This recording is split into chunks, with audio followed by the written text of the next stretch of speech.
Thank you very much. Thank you for being here. I'm thrilled to be back in the great state of Mississippi.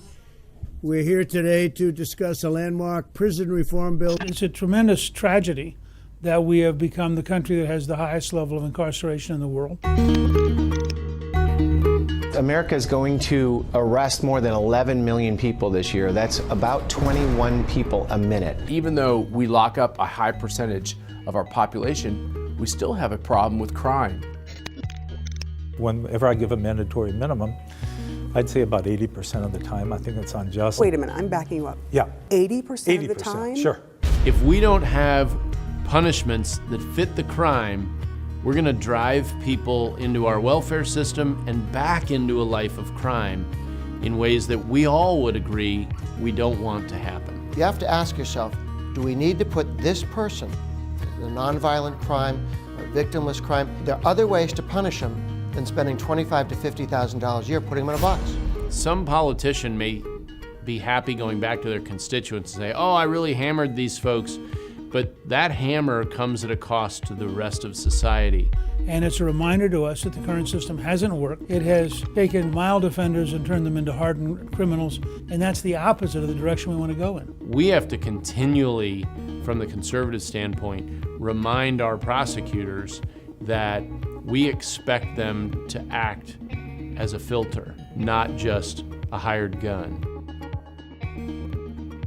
In 2013, Governor Phil Bryant assembled the Governor's Task Force on Criminal Justice Reform. The current approach of most of the criminal justice system is to lock people up for a long time so they end up learning from hardened criminals. So when they leave jail, the only thing they're really fitted for is to commit crime till they go back to jail. Now that is a pretty destructive, stupid system.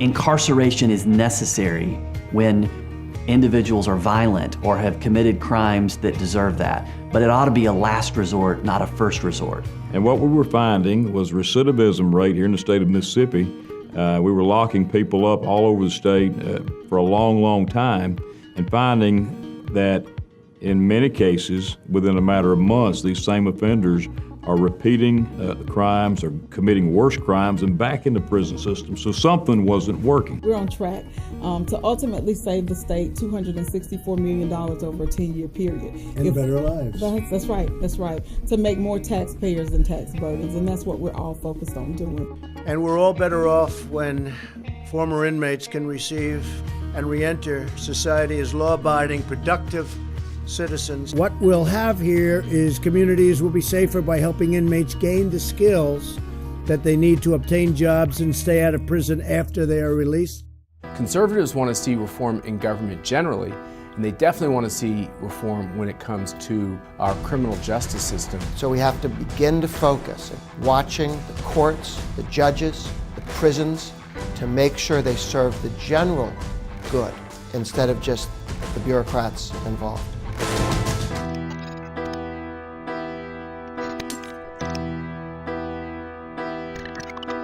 This is a question that is enveloped in all of criminal justice reform.